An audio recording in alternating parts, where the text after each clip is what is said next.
We see the whole slowdown, whether it's the 70 or 80 foot custom boat that needs some work and he'll put it off, or whether it's the guy with his 35 footer or the guy with his 25 footer. They just don't feel comfortable spending the money when they're concerned about their jobs and what's going on in the economy. You know, prior to the real housing crash, we were having a hard time getting enough people to work, and actually keeping up with the flow of work, and the amount of space we had was inadequate for the amount of people we had. We were up to, I don't forget the full amount, 130 people or so, and we were fortunate that we were finishing some of the projects that we had, but they weren't large enough to keep everyone working, and we went through two rounds of layoffs, and just really, you know, it wasn't just the boat building. The dockage slowed down, the repairs, the refit slowed down. Everything that we were working on, all the projects we were working on, finished up.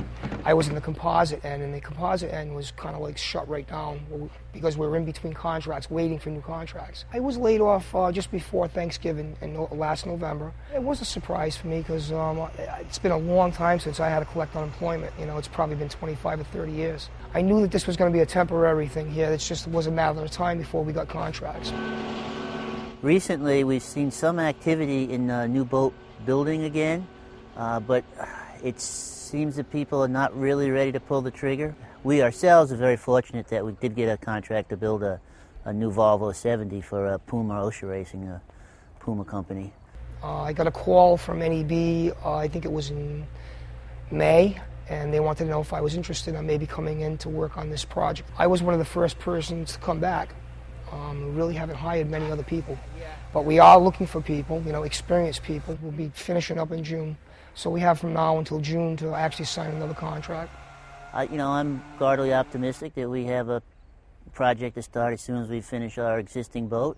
Is it a growth industry? Yeah, I think it is. I think it'll come back. I don't see the industry as being dead. There is a demand for new people. Our workforce is getting older, and we have to replace those guys. We got a lot of guys now that are in their late 50s or early 60s, and they're not going to work for that much longer. So all those guys are going to move out, and